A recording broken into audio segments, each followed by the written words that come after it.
ಪ್ರತಿಭಟನೆ ಉದ್ದೇಶ H C Madevappa ಸಾಹೇಬ್ರಿಗೆ CM ಕೊಡಿ ಅಂತ. ನಮ್ಮ ಉದ್ದೇಶ CM ಕೊಡಿ ಅಂತ.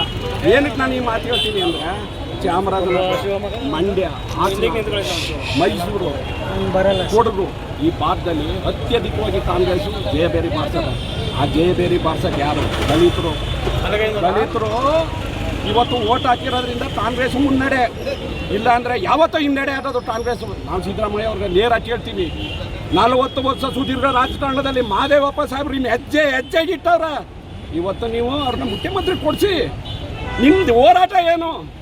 ಅಕ್ಕಿ ಕೊಡಿಸೋದು ಇನ್ನೊಂದಲ್ಲ. ಇದರಲ್ಲಿ ದಲಿತರಿಗೆ ಸ್ಥಾನಮಾನ ಕೊಡಿಸಿದ್ರೆ ಮಾತ್ರ ನಾವು ಮುಂದಿನ ದಿನಗಳಲ್ಲಿ ಕಾಂಗ್ರೆಸ್ ಪರ ಇರ್ತೀವಿ.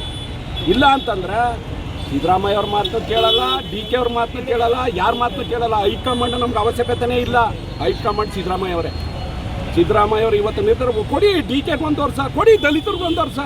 ಮುಂದಿನ 28ಕ್ಕೆ ದಲಿತರನ್ನೇ CM ಅಂದ್ಕೊಂಡು ಅತ್ಯಧಿಕ ಬಹುಮತದಿಂದ ಗೆಲ್ಲಿಸ್ತೀವಿ. ನಾವು ಈ ಭಾಗದಲ್ಲಿ ನಾವು ಮಾದೇವಪ್ಪ ಅವರೇ ನಮ್ಮ ಬಾಸು.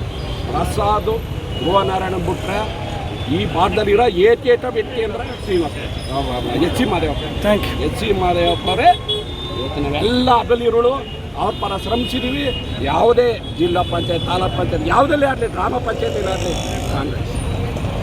ಕಾಂಗ್ರೆಸ್ ಇವತ್ತು ಅದ ಅಂದ್ರೆ ಸಿದ್ದರಾಮಯ್ಯ ಎಚ್ಚೆತ್ತರಬೇಕು. ದಲಿತರನ್ನ ಯಾವತ್ತಾರೋ ಕಡೆಗಣಿಸ್ತಾರೆ, ಮುಂದೊಂದು ದಿನ ಪಶ್ಚಾತ್ತಾಪ ಪಡ್ಬೇಕಾಯ್ತಂತ ಈ ಸಂದರ್ಭದಲ್ಲಿ. ಸೊ ಏನಾಗ್ಬೇಕು ಸರ್ ಮಾದೇವಪ್ಪ ಅವ್ರಿಗೆ? ಏನಾಗ್ಬೇಕು? ಮುಖ್ಯಮಂತ್ರಿನೇ ಕೊಡಿ ಸ್ವಾಮಿ. ಮುಖ್ಯಮಂತ್ರಿ CLP ಲೀಡರ್ 1 ವರ್ಷ ಕೊಡಿ ಸ್ವಾಮಿ. ನೆಕ್ಸ್ಟು ಏನು ಅಗ್ರಿಮೆಂಟ್ ಮಾಡ್ಕೊಂಡಿದ್ದಾರೆ ನೀವು? ಆದರೆ ದಲಿತರು ಈ ಕರ್ನಾಟಕ ರಾಜ್ಯದಲ್ಲಿ ದಲಿತರ ಬೆಲೆನೇ ಇಲ್ವಾ? ಬರೀ ಓಟಿಗೆ ಮಾತ್ರ ಓಟ್ ಕೊಡಿ. 40 ವರ್ಷ ಸುದೀರ್ಘವಾದ ರಾಜಕಾರಣ ಮಾಡಿರೋಂಥ ಮಾದೇವಪ್ಪ ಏನು ಕಪ್ಪು ಚುಕ್ಕೆ ಇದ್ದವು?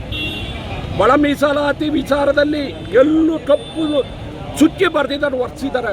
ಎಷ್ಟೋ ನನ್ನ ಸಹೋದ್ಯೋಗಿಗಳು, ನನ್ನ ಸ್ನೇಹಿತರು, ನಾವು ಅಣ್ಣ ತಮ್ಮಂದಿರಾಗಿರೋರನ್ನ ಎತ್ತುಬಿಟ್ಟಿದ್ರು.